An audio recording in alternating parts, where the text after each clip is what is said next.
Hello everyone and welcome to Thursday Live Lesson with myself, Aldrine Guerrero. This is Aaron, the voice Nakamura. What's up, Aaron? What's up? With Kahai, the legend Fergus. Say what's up, Kahai. What's up? So today is the day before we leave for the Summer Youth Fest over in San Francisco. So we're super excited. But you know what? First things first, it's Thursday Live Lessons. What we do here is we answer any and all of your questions, whether it be via Ukulele Underground Plus, via email, via whatever it may be. We'll answer them as best as possible. I'll give you my answer. These two guys will pop in with their 2 cents. We'll create a mega super Voltron answer just for you. And yeah, it's good fun usually. So, Kahai, let's not waste any more time. Give us our first question. We didn't have questions this week, but we had like 2 student reviews. So our one was like an email sent to me, and then one was a student review actually posted in the U+ forum. So I guess we can do that. Okay, yeah. So the first one that I'm going to do is the one that was sent over to us. So he did a student review before. I forgot what that last one was. James. I mean, what was the last thing that he asked for? Do you remember? He was just holding chords, yeah, and he was asking for any advice or suggestions on okay chords. So this time he wanted me to kind of critique his parallel octaves. His parallel octaves looks pretty good actually. He's doing this version of the parallel octaves where his middle finger is muting the G, ring finger is muting the E, pointer finger is on the C string, and pinky finger is on the A string. It's kind of just octave difference. Octave difference in these 2 notes right here. So if you mute these 2, that means you can actually use strumming techniques, for this, and you can get kind of like a single note kind of sound almost, but it's actually just it's octaves. An octave of that one note. So for example, if I were to do like Mary Had a Little Lamb.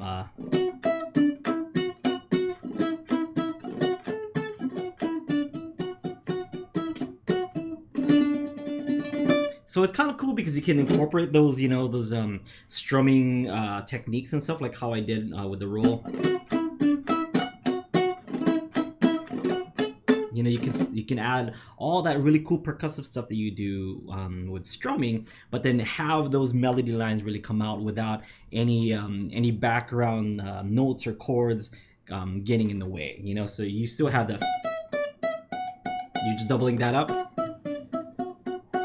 And then this kind of this percussive thing that goes behind it kind of adds a little bit of space for it, because if you're doing sounds kind of empty, so you're adding to that space by adding some percussion, but not necessarily adding more notes. So you're not introducing any notes into the thing. So back to how he was doing it. So that's how I do it. I do it like this with my pointer finger. Muting the E string as well, and my middle finger muting the G string, pinky finger here.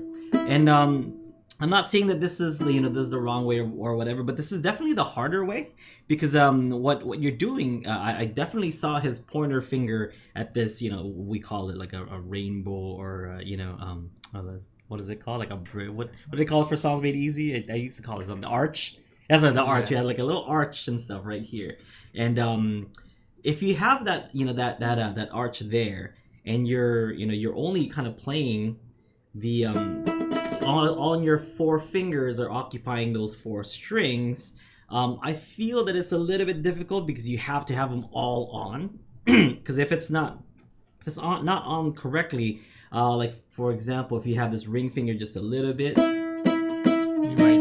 you might catch that E string. And that's kind of what I was hearing, a little bit of. I mean, he's got it down. You're doing a really good job.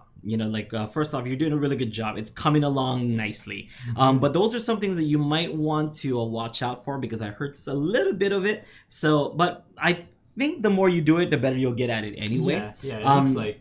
Yeah. And I'm not gonna tell you that. Oh, you gotta do it like this because it's whatever. It's really like it's personal preference. I'm not about to tell Chris Salvador that he's doing it right, because that's how he does his. Yeah. So what are you doing instead? I'm muting the E string with my pointer finger. So you're kind of collapsing the arch. Yeah, I'm collapsing the arch, and that's which is improper technique in every other case except for this one, right? Well, the reason why is because if I have it arched up like this, You see my wrist kind of doing a little bit of this to get the arch. But for me, if I kind of lay this down straight, it straightens my wrist. That's one of the only things that for me too. It just kind of feels a little bit more comfortable. It seems like I'm just using these three because I'm used to using 3 fingers to do chords. I would do like a G with an extension or something. I would do this, and this would usually kind of float anyway. So just something that I'm used to, So for this kind of chord, it just feels almost the same way as this would feel. I just have my middle finger up on the G string instead of like, on the E string like so. Yeah. And the problem that I've always had was because you're pressing down like your regular pressure with 2 of the fingers. Yeah. And then 2 of the other 2 fingers are like just barely pressing down. So it's like kind of having a difference in pressure between 2 of your fingers, and then the other 2 are actual pressure. And so like I always have a hard time muting. Yeah. Muting some strings but then not muting others. And so I guess with the way that you were showing it, where you're just kind of like collapsing the pointer finger arch, it does double duty by just muting, relaxing it. Muting the E string. And so it's basically you're just like holding your 2 notes and then just kind of concentrating and making sure that your middle finger is just muting, not pressing down. Because you can still kind of straighten it out, like by using that other technique and stuff, but it's definitely not as straight as that. Yeah, just the.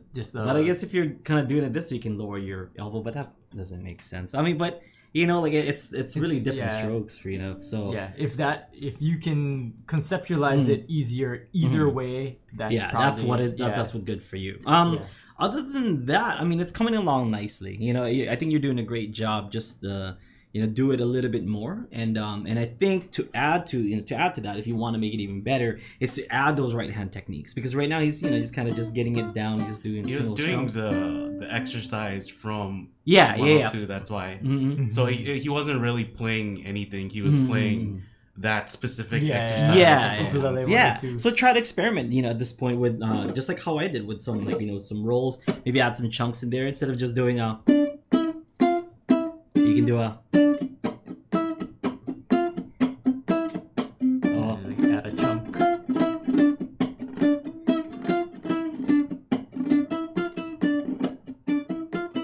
Just kind of experiment with it and get familiar with the technique, because right now it seems like you just learned it, so there's that kind of awkward phase where you're just like not sure of it yet. But I think it'll eventually get there. And not soon. I think sooner than later, to be honest. It looks like he's well on his way.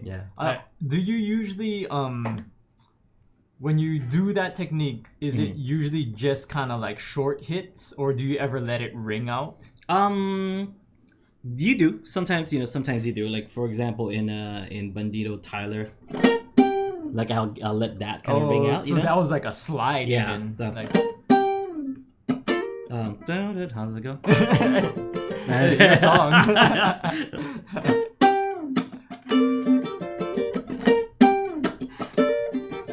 So the first one was short.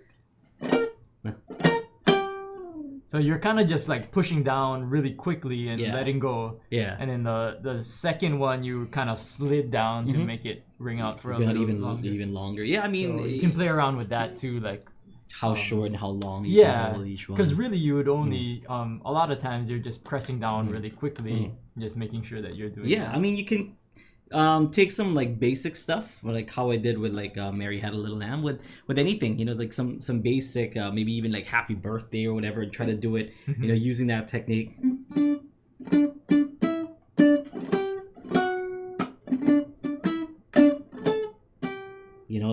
Just kind of experiment with it. Really, really easy, easy melody lines, but try to do it with with that. It makes it 10 times harder. But like if you can do that, you can pretty much do whatever else that you want to do. So keep at it. You're doing great. You're great. Okay. So the next one is sent to us by Mark and his wife, and His wife surprised him with a birthday present of playing "How Can I Get Over" for his birthday. She learned that Pure Heart song, "How Can I Get Over." She knew that, like, you know, it was one of Mark's like favorite songs. So I'm like, I'm gonna learn this from my husband. I'm like, take some notes, Heather. God, take some notes, okay? Okay.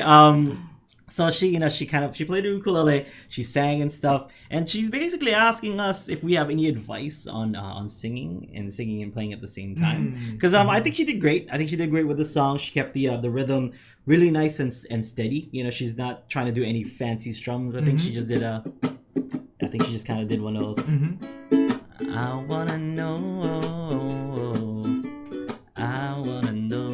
yeah, na na na na. How can I get over? And it's, you know, it's awesome. It's great. I think that's one of the like step one into singing and stuff is just to kind of know the song, and when you're playing with it, like, keep it nice and simple, because the singing is really what's important in that, you know, in that part, at least in that part of the song. You're singing, you're keeping it a nice tempo. That means your singing will be in a good tempo, because if you're all over the place and your singing has to also be all over the place. I'm guilty of this all the time. I'm actually not the person to ask for singing like advice and stuff, because I tend to not sing in time, and I already don't play. I don't already strum in time, so I also have a problem with singing on time. So it's like a constant struggle between my hands and my voice and stuff. Somehow I've managed for the past 2 decades of playing music all over the place and stuff, but no one's complained so far except for me. So I'm just gonna keep riding it. You know what? I'm just gonna keep riding it. But that's honestly my advice. I mean, you got good rhythm. Good rhythm is like an important thing to to having. To not even worrying about this ukulele part, because singing and playing at the same time, you're worrying about two different things. If you're keeping this nice and steady and just nice and simple, that's one less thing you have to worry about, and just kind of focus on your voice. How about you? What's your advice? You are Aaron the voice after all. So. It's usually just getting it to the point where you don't have to think about your playing as much, and then you can focus on singing. For me, it's kind of like you just gotta remember that, because the vocals have a rhythm, and then your strumming is a separate rhythm, but they link up on certain beats. So as long as you kind of keep in mind that on this beat it has to be, you're gonna sing and strum at the same time, or this word or this syllable, it's gonna be on. Make sure that it links up, and then the rest, as long as those essential ones are on, the rest can be kind of free form. But as long as you're ones that are on at the same time then you're fine. So that's the only thing. I mean, you're usually fine, but except for those ones where it's supposed to be at the right time, at the same time, and it's not. Mariah carrying it. So you are jazzing it up. I just watched a video about like how the reason why people don't like lip syncs, or people using backing tracks and stuff is because there's like a dissonance between what the person is actually playing and what they're hearing. So since they can differentiate the difference, they're like, oh, that's terrible. But something that blew my mind was, did you know that like the Whitney Houston halftime, when she lip synced it? Yeah, that's lip sync. But she was probably also actually singing, but they were using a track. They used a pre-recorded track. But she was probably singing it because they couldn't actually do get her mic on the Super Bowl, right? With everything else going on at the same time. I mean, that's pretty normal though, I think, right? But I think there was that one year where Red Hot Chili Peppers and stuff. They weren't plugged in. So people were like, "Hey, wait a minute." But it's crazy, right? Because that's regarded as a super. It's like, oh my gosh, that's an amazing performance, and she killed it at singing. But it's she's singing, but she's not. That's not really what you're hearing. So for a lot of our play-alongs too, Yeah. You're all the play-alongs. Yeah, other not than all the of live them. stuff. Yeah. But some of the pre-recorded ones where we go out and we're filming by a beach sometimes. Yeah. I'm still singing. You're playing along to your pre-recorded track. Yeah. But you're still actually vocalizing. You're singing the Just notes. to have the same expressions, have the same kind of like breath control, to make it look as natural as possible. Yeah, and then sometimes I shift it over, cut out stuff when you don't. No one's perfect. So Priya, you're all good. Don't worry. But that kind of just shows like you really do just gotta like get it to look good enough. Look like it's like, oh man, she actually make it, buddy. She actually is singing. Yeah. Well, like at that point in time too, you can't really say that Whitney Houston can't sing. Yeah, that's true. That's true. She could, she could sing the pants off of most, everybody, anybody critiquing her. So it's like, oh, well, why don't you sing a not at the Super Bowl? It's like, yeah, sure, I can do that too. I can do that wherever. I don't do care. live in any other situation.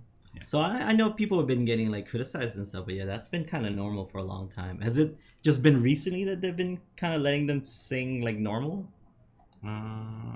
Maybe. I don't know. I think maybe just because of the internet catches those things. Maybe. The internet sees everything, so people get called out. So people are trying to do more. Yeah, I mean Bruno Mars, I'm pretty sure he did it live, right? Because that was the most recent one. Yeah. No, he was the most recent one, was it? Maroon 5 was. That's right. I heard he hated that. I didn't see it. I heard people hated it. Yeah. The funny the video that I watched, I thought the funny thing that they showed was they showed Ed Sheeran doing like looping, and how so many people on the internet are like, oh, I hate this. This isn't live performance and stuff.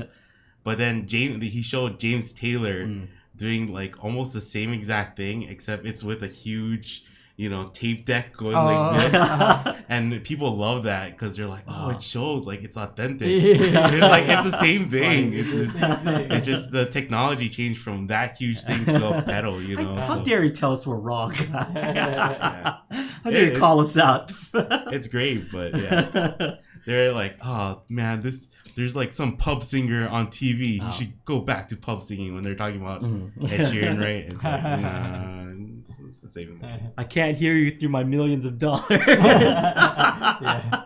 what I would be saying. You can say whatever you want. Whatever. Come back home to my $1 million pad. Yeah. All right, so you're doing a great job, Chris. So keep it up and stuff. Just have fun with it. Really, that's what shows. Again, in the videos and stuff, you surprise yourself. You're really enjoying yourself. You wanna you look like you're having fun. Some people like when I watch them play, like they're so like immersed in like getting everything correctly. And a lot of times they're nervous too, but for you, and that should be like like a nerve-wracking thing, like singing for your husband and whatever. Like you learned a song, you took all this time to learn it, and now you're finally doing video. I would I would be scared pantsless, and so that it really showed. It showed that you were having fun, especially when you guys played together, and then your daughter came in with that was the uke that he won in Auburn. Oh yeah, nice. So he won the tiny little ukulele, so his daughter's playing and stuff.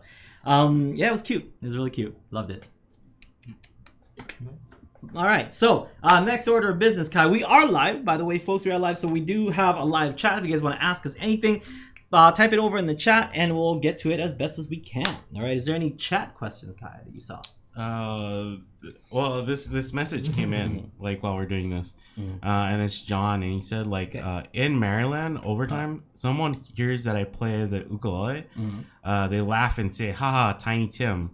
I find it really annoying, but I never let it on. I just smile. Yeah. Does that ever happen to anyone in Hawaii? And if so, what do you say? Never here. I think more in the mainland and stuff. Yeah. Someone goes, Tiny Tim, well, like he's actually pretty tall. You could just kind of joke around about it, reflect it. He's like 6 foot something. He's not tiny at all. If anything, it's like is, right? Somebody will bring up is. Yeah. Someone will be like, oh, yeah, somewhere the rainbow, right? Yeah. I think because Hawaii, we have a lot more famous ukulele players that's not the first thing that people think. But and if somebody does do that to you, it just shows ignorance, and you can just kind of like brush it off. And for me, if somebody kind of like, oh, Tiny Tim, I'm like, yup, and then that's it. Just go about your day. Like it doesn't, like it doesn't bother me like anymore. I mean, I guess it never really did, but maybe I'm desensitized because I live here in Hawaii, and it's like if someone makes that comment, they're like, yeah, I guess just ignorance. So like whatever, and you can't just you can't let those things kind of get to you. I'm not saying that it did or whatever, but you can't let those things get to you. Whatever people say and stuff, at the end of the day, if it's true, then if it's true. If it's not true, and it's not true or whatever, or I don't even know what he's trying to say, but hey, Tiny Tim, I was like, that's pretty good. So you've heard of this before, like that's other than that. And that's kind of what our show relies on too, is the low expectation. Yeah, exactly. So when we go to the mainland, ukulele on stage. They publicize us as whatever, like a ukulele virtuoso, as like, oh, how good could that be? And then you go and my God. Yeah, and then show them something that's like, moderately well played. Yeah. then they're impressed. So it's good. I think I can understand the sentiment though, because it's like when I do magic, right? People come up and they're like, oh, so like America's Got Talent, like the magician's on there. I'm just like, yeah, Shin Lim. I've heard. I don't know it. Shin Lim. Yeah. And because like it's I'm just like farther in the rabbit hole, right? Yeah. Like so I know everybody else. Like I know like magicians who will never show up on TV, but they're like fantastic, and they put so much care and love into their craft. Yeah. And it kind of is like you kind of do, if you're like a fan of that person, it's understandable to want them to have like some notoriety or some attention to, but at the same time, it's just like, whatever. Yeah, he's good. That stuff always happens, It's just like right. There's always gonna be somebody who's like pretty good at what they do, but they just so happen to get on TV or something, It's like, I mean, another thing too, like I hear that a lot. I mean, he's saying that like he set the ukulele back 30 years and stuff. I mean, you can't think of it like that either, okay? Because Tiny Tim, although he kind of presented the ukulele in a way that we might not have wanted, but he still let it like put it out there, Yeah, and he got famous for it. Yeah. So the more people that even know that it's a thing. It's gone back to like gonna get. There's no such thing as bad publicity or whatever, it's people are talking about it, it's getting people to talk about the ukulele. So like now that people know the ukulele, like thanks to Tiny Tim, when they see a guy like Jake Shimabukuro, it's like, oh, I've seen those before, but I never thought you could do it like that. Yeah, I never heard like that. Yeah. Whereas like if someone didn't know about the ukulele at all, and then like they just saw Jake and stuff, they're like, okay, I guess you could do it. Like that's cool that you can do that and that. But it's cool because Tiny Tim sets that like that precedent that like this is the only thing that this instrument can do. It can only do like washing windows or whatever, or tiptoe through the tulips. Yeah. And then because he set that up, guys like myself, Jake, Kahai, Taimane can like can do what we do, can like blow expectations because he set up those expectations. So it's he really put the ukulele on the map. So we have a lot of we have a lot to thank to Tiny Tim, really, because he, although it's it was criticized, it was laughed at and stuff, but still, like people liked it. Some people did, like enough people liked it that he made, I'm sure, lots of money, like like doing it, and he made people smile. Yeah, and that's really all that all that matters. Exactly, and. You're absolutely correct. George Harrison played the ukulele too, and it was around like might not have been like exactly the same time, but it was around that way back in the day where people thought that the ukulele was just kind of a novelty instrument. You got serious guys like George Harrison playing it. You got guys like Elvis who's like featuring it in a bunch of films and stuff. So these guys in whatever way, even though it's like tiny or in big ways and stuff, I think it helps catapult the ukulele to what it is now. I think another good kind of like reflection on this is like kind of to take what like other people, right? They see the uke and then they're like, oh, you can only do one thing with it, right? So it's kind of like the same thing with like every instrument, right? Like people have a perception of like what you can and can't play with every instrument, and there's always somebody who's like, I never knew you could take it to like that level. Like that person is even like the smallest instruments of like recorders or whatever. It's like that is an instrument that you use to teach kids. How are you playing something like that? What are you doing with that thing? So it's like anything you look at, like if it seems like that kind of seems like a low level thing, easy, I would say like don't underestimate it, right? Like because there probably is like you can get into it and then it'll just like take off and there's gonna be higher levels.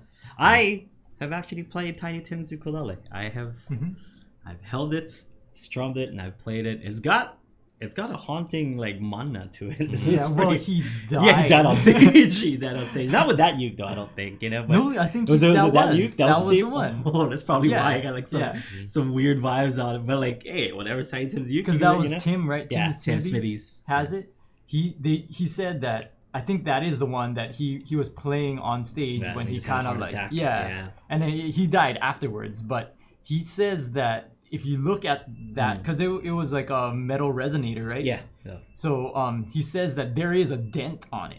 Oh, from when he fell? I guess. That's so creepy. Because it's made out of metal, right? Yeah. I think I think that's. I remember him saying that. Yeah. I'm not exactly sure, but we went to the Czech Uke Fest. I think that's what he said. Did they ever say how they got that, or like how did they even? I think he did, but I forgot. I don't want to like. Yeah, it's kind of a long roundabout story where it changed hands a few times, and somehow he got in possession of it, and so that's why they're called Dead Man's Uke. Yeah. It's based on Tiny Tim's. I hope like that sounds like an awesome story like that if we have it on the podcast. I would love to have the Smithies. Yeah. How do you? We should get them. Dude. Just maybe Skype them over. Yeah. Oh man, that'd be sick. I think I can make that happen. We should. Those guys are good friends. So yeah, if you guys haven't heard of them, Dead Man's Uke. Yeah. From the UK. They're really cool. They're really good. Ukulele and stand-up bass duo. And so if you're gonna look them up, check out the song "Do the Don't." Really, really, really cool song. Just gets you up and moving and stuff. That's fun. They're a fun band. Cookie kind of said like that's interesting about Tiny Tim. I don't think any of my friends would even know who Tiny Tim is. Oh yeah. I kind of feel like I'm it's kind of the same for all of us, right? Like where it's like maybe you know who Tiny Tim is, like growing up in Hawaii. But it's much more likely that you know like Jake or I didn't know who Tiny Tim was until afterwards. Yeah, until we started touring. Right. And even like we were talking, we just did something with like John Cruz, and you were saying like spoilers. I don't think it's like a huge thing, right? Like that's big reveal, but like we just did something with him, and you were saying like Heather was kind of like, is it like rare to do stuff with John or Cruz? to just know John Cruz? I was like, no, he kind of does. Like he plays local shows like all the time, so it's like even if he's not, like we're on Kauai and he's like from a different island, it's like he'll probably come here every once in a while, right? Like you'll see him every few years, so it's like you get the opportunity to see those kinds of musicians, when you live in Hawaii. It's kind of cool. Yeah, he was a lot of fun to work with. Like I like John Cruz. He's a super laid back guy, and I think I was saying it during when we were filming this past week, and it's like he's done so much things. He's like played in so many stages and all around the world and stuff, but it's like you can't take the island from the boy. You can take the boy from the island, but you can't take the island from the boy because he's still as local boy as possible, and it's ridiculous how local that guy is. Me and Aaron, like we got to see them like rehearse like songs and stuff, and even like it's like when the guys take breaks, it's like it just sounds like people who like work in Hawaii who are like taking their we go take our lunch break right now, and it's like story. This is not like. Yeah, these guys are high level musicians, but they are definitely like just down to earth, local, chill guys. Really cool. All right, so let's our songs are due. Basically, we have a song challenge that we do here on. Let me go get this real quick here on Thursday Live Lesson, and our guidelines were this: it had to be in the key of G, it had to have 2 minors and 1 major. So here's the key of G. You just pick 2 minors and 1 major off of that. Extras, lyrics, and they have to be about love or heartbreak. Not have to, but kind of Nice little bonus. These are bonuses. False end and also a key change. Oh man, dang it! So Right. You could have done the key change, but don't worry about it. Yeah. I usually go first, so I'm gonna go first. I wrote mine last night, so just as a because I thought it was next week. So when me and Aaron play on Wednesday nights, and he's like, "Oh, did you do your song and stuff?" I'm like, "Wait, is that due tomorrow?" So I came home and I had to wait until my entire family's fallen asleep. But let's see, there we go. I hope I do this right. I wrote a love song rap because whenever I need to write something fast, just like how we do on the Aloha Friday Live Jam, it just has to be rap because I can just like write lyrics and stuff and then boom boom, that's it. I don't have to come up with like melody lines for the lyrics. It's a lot easier. But this is I thought back to the times where like I used to write a lot of love songs and stuff, and that was when I was in my early 20s, like 22, 23. That was like my peak of love songs that I wrote. And I played DDR a lot, so this is a love song about DDR and girls who play DDR. So those are 3 chords I'm using: E minor, B minor, C major 7. That's it.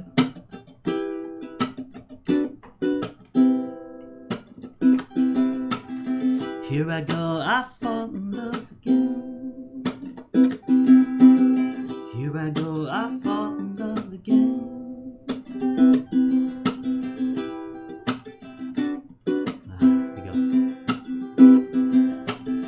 From the corners of the 99 ranch arcade, stacking quarters to see you dance. Arrows telling feet where they should land. Hands on the bar, the song is starting. Damn, those moves so hot you need a fan. She's grinding like a bowl of rice and spam.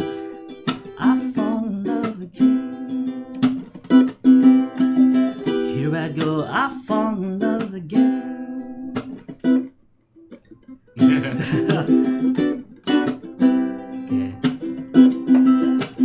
She's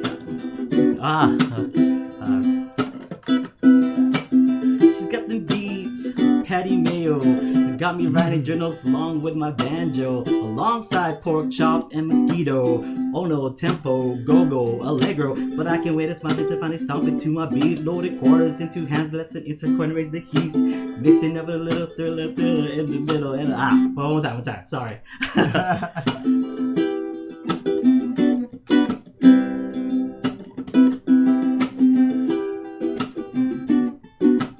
I can't think of it. Okay, got it. Here's a beat. She's got them beats, Patty Mayo. Got me writing journals and songs with my banjo, alongside pork chop and mosquito. Oh no, tempo, go-go, allegro. But I can't wait as much as if I stop it to my beat. Loaded quarters into hands and let's insert coin and raise the key. Mixing it up with a little thriller in the middle. End it with some Max 300 for the real. Look at her direction just to check for her approval. She's already left to trade Pokemons with their cables. You know, I fall in love again. Here I go, I fall in love again. Okay, that was terrible.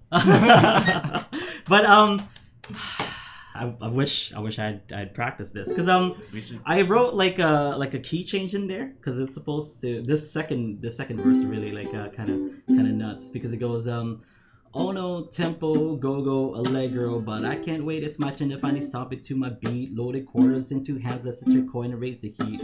Mixing it up with a little thriller in the middle. End it with some Max 300 for all the people real. Look at her direction just to check for her approval. She's already left to trade Pokemon with her cables. Here I go, I fall in love again. It's like right back to the E minor. What was that? What was the key? It goes a step up and then it goes back a step down. Sorry, one more time. It goes she's got She's got them beats, Patty Mayo. Got me writing journals and songs with my banjo. Alongside pork chop and mosquito. Oh no, tempo, go-go, allegro. But I can wait, it's my turn to finally stop it to my beat. Loaded quarters into hands, listen to coins and raise the heat. Mixing it up with a little thriller in the middle. End it with some max 300 for the real. Looking at her direction just to check for her approval. She's already left to trade Pokemon with her cables.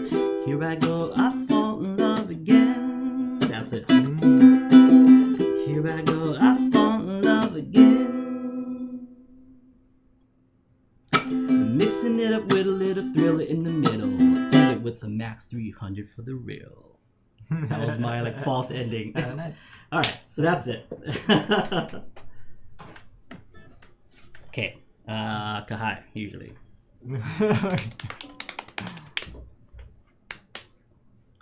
Whew, that was tough. Yeah. I didn't like. I was trying to work on this too, and nothing would come out. So just kind of push it off, and then work on it again, and I didn't really like it. So so I didn't really. I just wrote pretty much all of the song yesterday, just because I knew that it was coming up already. I started like 1 o'clock or so. They ended at like 2:30 because I was just like so tired. I'm like, yeah, this is fine. But now that I'm like singing and stuff, I don't know if those work. So even me, I don't know. I didn't really get to practice it. So okay, but it's fine. Got those 3 chords in. I got my key change. I got my false ending. I did it. Whew. Nice. Okay, go ahead, Kai. Tell us about your song. He's trying to get it to work right now. No, I got it. I'll just play it. Okay.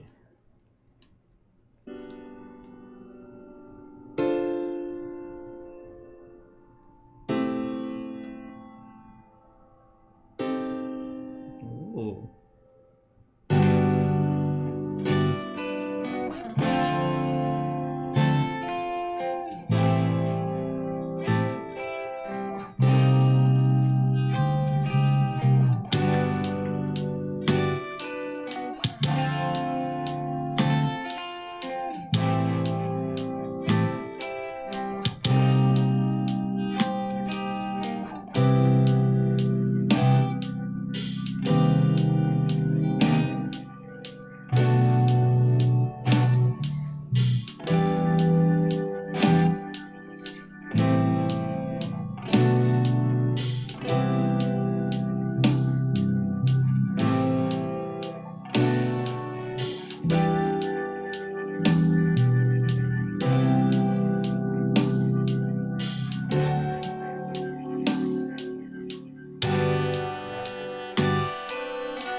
Put it back up.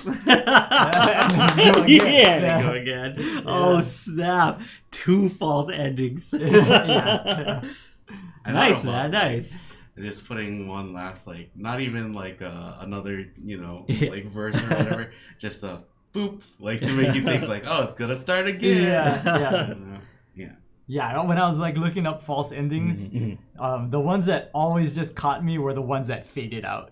Oh yeah, and then backing And up. then Yep. because it's a recording, so it sounds like that's. Yeah, I think that's even if I all that. know it's coming, it's like, oh, okay. And then that's kind of like popular, that fade out like false end and then come back in, right?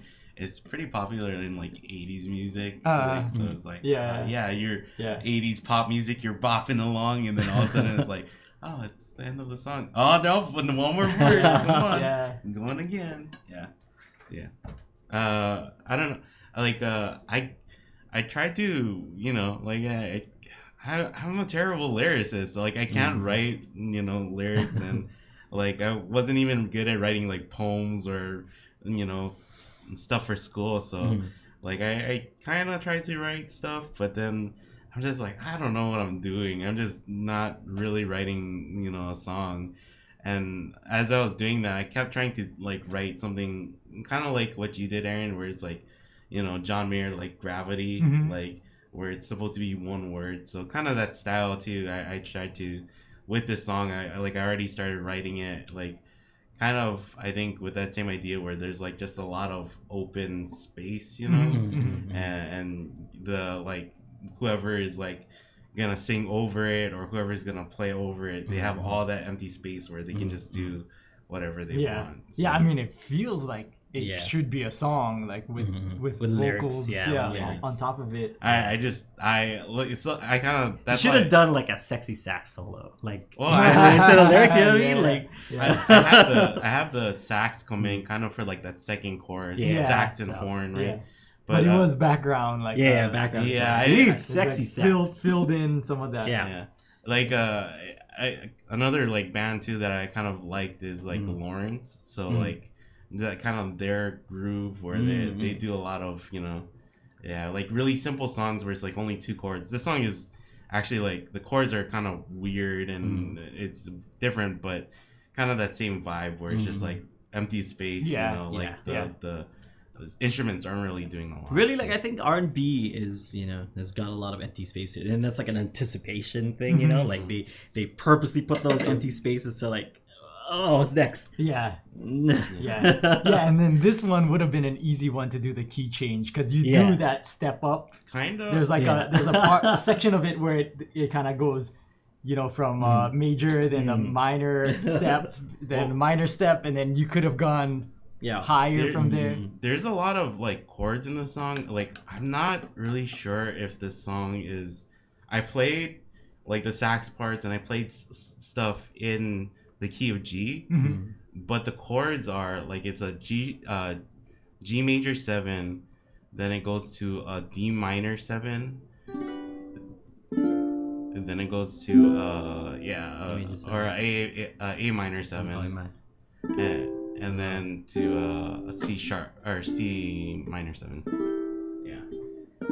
Yeah, nice. And then it goes like the verse or the breakdown kind of part is a C, then C minor, then B minor, and I think it goes.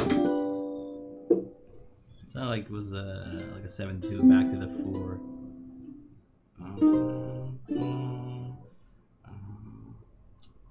I know it changes or something, or E minor. I think it goes. So it's like C minor, B minor, and then E minor, like that, and then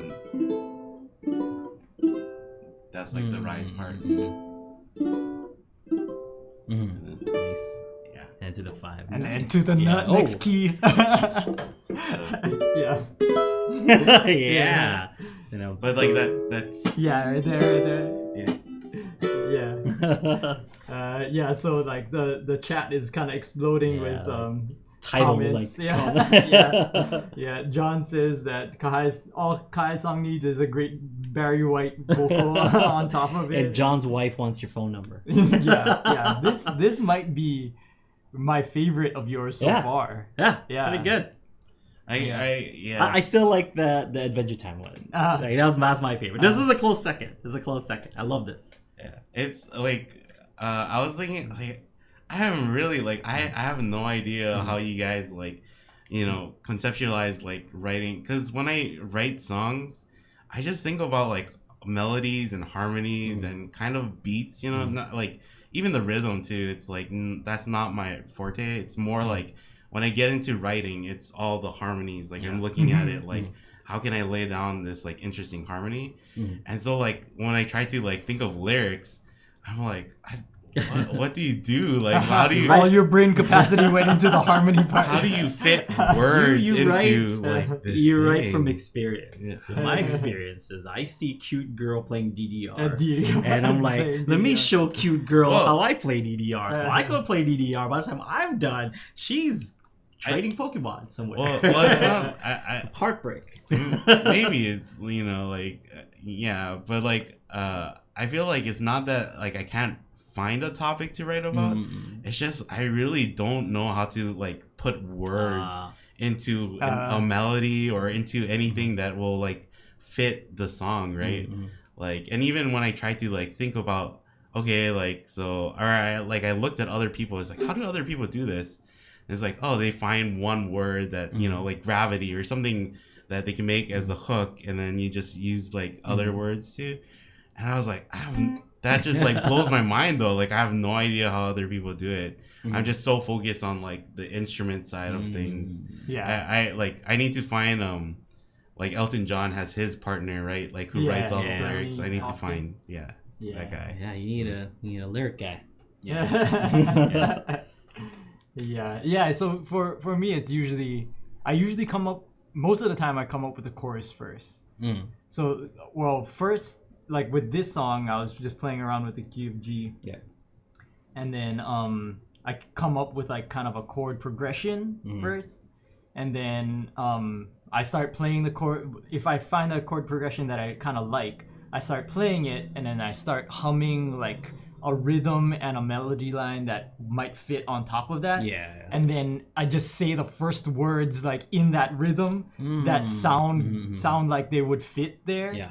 And then kind of like explore that, poke at it, and figure out to see like there's because insert syllable here. Yeah. If like you know, I get that. Da da da da. Yeah. If what would sound good coming carrots out, and peas. and you Yeah, just say things, and then it whatever that comes out like and most of the time it is like something that you've been thinking about anyway, but haven't really been able to say. So this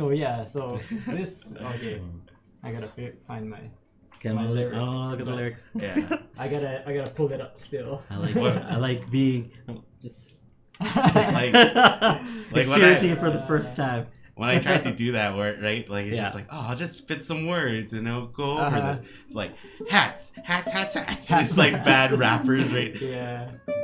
It's like, man. So the song is called "A Better Life," and I guess I'll kind of go into it.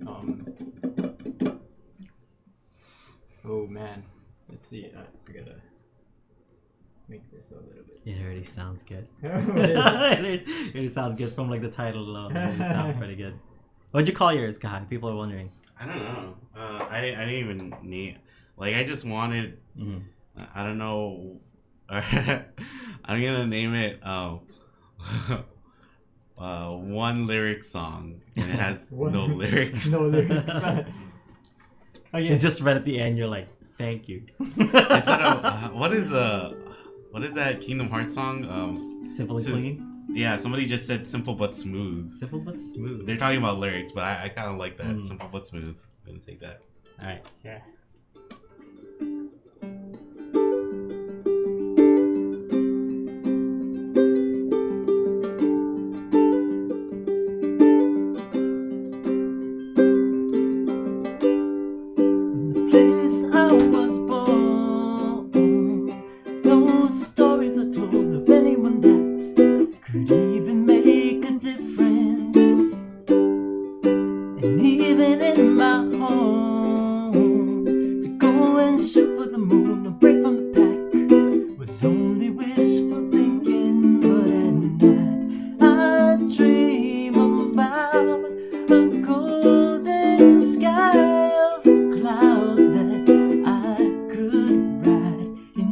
what I dreamt just might be a better life.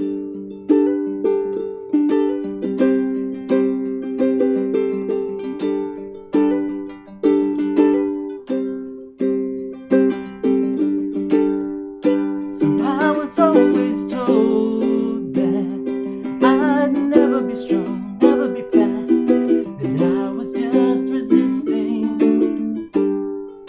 And now that I've grown older, I'm breaking the mold, erasing the past, found a way around the system. But at night I realize that all my life I've sown and sacrificed in the hope that you just might have a better life.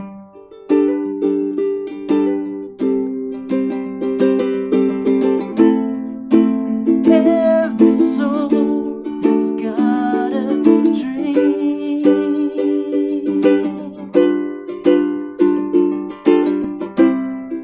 and over time they'll try to mold yours into what they think it should be. It could be free.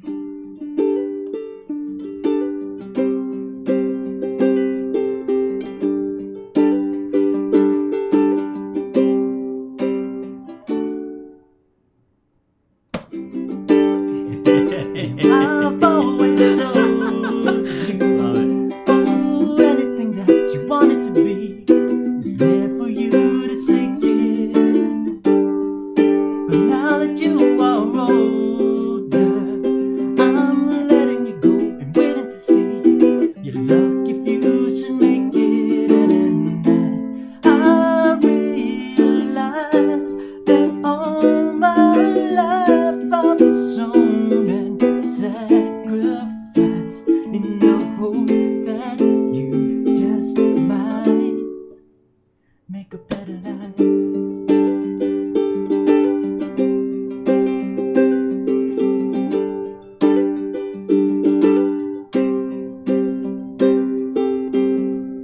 Nice.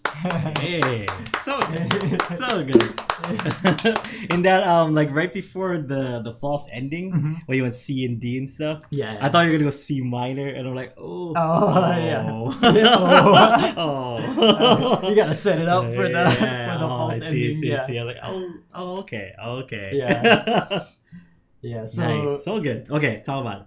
So like when I was playing around with G, I was thinking Carly Rose. Okay. So like you know, because all last week, like we were when what's his name, Abe? When Yeah, Abe was here, all we yeah. were doing was playing Carly Rose all day. playing and- like Kyle Critter Boys. yeah, correct. Yeah. So after that, and then after you talking about like all of your songs are about L now. Yeah. You know, so I already had that in my mind, Mhm. and I was thinking like, oh, like I should just do kind of like a Carly Rose, because like here in Hawaii, during that time period, like in the 90s, when bands from Hawaii would put out an album, there would be that one Carly Rose-ish Yeah. song. Yeah. You know, so like Island Rhythms had Darcy's Lullaby, and then Kapena had Kalena Ku. You know, so it's like I wanted to write a song like that. Is that trivia that you know Kalena Ku now? Oh yeah, and it's weird that they play it. Yeah. Yeah. Like she plays. They play it, and she's in the band Yeah. now. Sorry. Side note. Yeah. Go ahead, keep going. Yeah. it's But trippy. like that's kind of like Stevie Wonder, right? He plays "Isn't She Lovely?" Yeah. And his daughter, that's about like she sings with him. No, Yeah. yeah. So I was like, oh my god, It's and she's kinda- a grown lady. Yeah. Oh wow. So I was thinking along those lines, and then I was like writing stuff, and then it wasn't coming out, and I realized it's because I don't have anybody in my life that is like a baby, that like, oh, this is precious baby that I need to like, Yeah. you know, take care of and stuff. And so I started thinking about like last month when I was gone, the week that I was gone, I was in Vermont for my niece's graduation. And so my brother has 4 kids. They're all kind of grown already. They're teenagers and kind of adults already. And so I started kind of exploring that idea. Nice. And so my brother lives in Vermont in like not just Vermont, like a tiny town in Vermont, you know. And so like there, people just kind of like do whatever is available in the town. There's not too much. Like you gotta leave in order to like make something of yourself. Yeah. And so so I was thinking about that, like, you know, just not like, you know, everybody wants to be more and do more and create and achieve more. But a lot of times if you're in like a town like that, you know, it's like Kauai. It's hard to see beyond. So kind of like Kauai, kind of like any country town. And so so I started writing kind of about that, like not like having aspirations but not even really seeing a way to make it possible. And so yeah, and then thinking about like my nieces and my nephews, and then like maybe if I try to break the mold, get out of you know this situation, it'll help inspire them to, you know, become more and follow their dreams and stuff. So that was the kind of the idea of the song. I like that John said this would be a great theme for a new Netflix series. And like while you're playing, I kind of laughed at that because I was thinking like some rom-com. Like we the could middle. let's record this and we'll have like maybe some uke, some guitar, some like, you know, tinkly little mandolin stuff. And then have like just a bass drum, right? Like every once in a while, like doom, doom. And then it's like I could just see the Netflix series already where it's like a family moving to a new town. You should make like a fake trailer. The song is gonna play, right? And then it's like the girl, the teenage girl of the family has her head against the glass. She's like, I don't want to move to this town. It's so lame. So I was like, oh man, this is a great. Let's get it done already. Can you get it done? All right, so good job, gentlemen, everyone. Good jobber. That was a fun one. I mean, like, even though I did it kind of last minute and stuff, and I was still doing it, it was a super fun one because it kind of allows us to just get stuff down. Like, it's good. We're like kind of just sharpening the knife, you know. Like we've all been like songwriters before, but this just kind of keeps us sharp. I was thinking about this, and we're gonna leave this challenge open for another week, right? Yeah. For other people to send in their submissions, but I was thinking like maybe the next challenge, what if instead of writing a new song, it's that you have to take one of the songs you've done before and like, you know, reimagine it or like, you know, if you feel like I could have added more to it, I could have done like a second verse or whatever. Because like how you guys were saying like, oh, I should have done a key change. Like now that I like you guys said that, I'm like, I could have done a key change. Why didn't I? It was pretty easy in that song too. Yeah, like why? It felt like it could have built to that. That's where it was supposed to, where it was gonna go. So it's like maybe we can do that. Like leave it open, right? Like instead of it being like a set, like you gotta write a song like this. It's just like if you wrote a song in the previous week, just take previous weeks, take your old song and then try to redo it again or like add more to it or something. What was funny was because you mentioned that like I really only write songs with my kid now and stuff because that song wasn't about my kid. It didn't like I didn't have that connection with it and stuff. I felt really disconnected with this recent songs because like I just want to get this done. I just want to write stuff, like just write something funny or whatever, you know, just maybe something witty, something like nice with a good like whatever beat. And that's basically what it was. Just like it was just words, like words, but it didn't have like that kind of personal connection. So you know, because that's always the stereotypical advice, write what you know, and you know, and it's not, I mean, it's good advice, but it's almost like it's easier if you just write what you know, you know, it just kind of flows. I think more, and I think like every songwriter has also experienced writing a song just like I just gotta write a song or something, like, and writing one where it's just like, oh, this is okay, but it's not like, I know like John Mayer, right? He's like, Daughters is okay, but man, like, you know, I have other songs that I play too if you guys want to hear it. Like, it's an alright song. But don't you guys want to hear my better songs? You Yeah. just want to hear Daughters? That's fine. I guess I need a new watch. yeah. But even John Mayer too, Yeah. he's kind of quoted as saying like the songwriting process is just an exercise of you getting comfortable with going down into those depths. It is. And then figuring out how to pull something out of it. Yeah, like you're meditating, and it's like a sense of meditation because you're like searching for words and ways to describe, like, you know, like what you're kind of feeling inside. Really, it sounds super cliche and stuff, but there is like you get down there like, oh man, I'm gonna write about that. Like once you really connect with something, you're like, I'm gonna write about that, and it comes out. Like it comes out really, really, really fast if it's something that you connect with. So it's really cool. It's a good practice. So the more comfortable you are with just going down there, because most people don't even want to see that. Like, they don't want to get to that uncomfortable. Like, oh, I really do feel like this. Oh my goodness. So if you get comfortable with that, it gets easier. Right, because I mean, imagine like being the the big shot musician guy having to write the lyrics. My heart does the tango.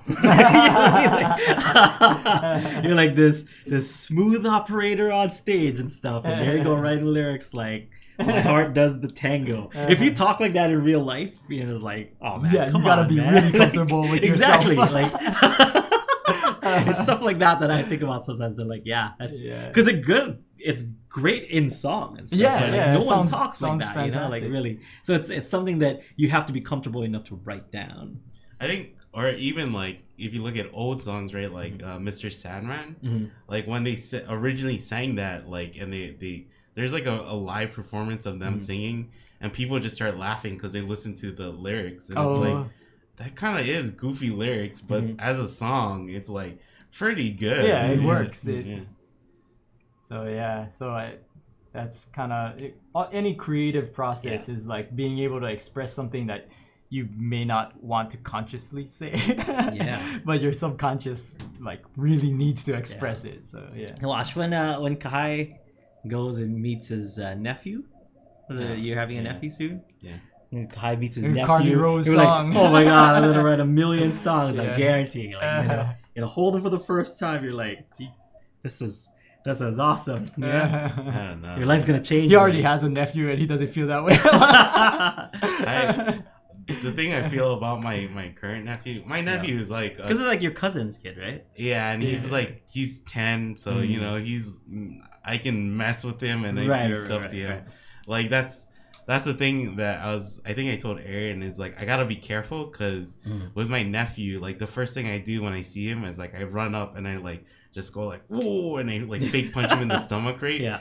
And I saw Mason, and I was like, I'm like, oh, I can't do that. That's Somebody another else's kid. Yeah. Like, ooh. So it might.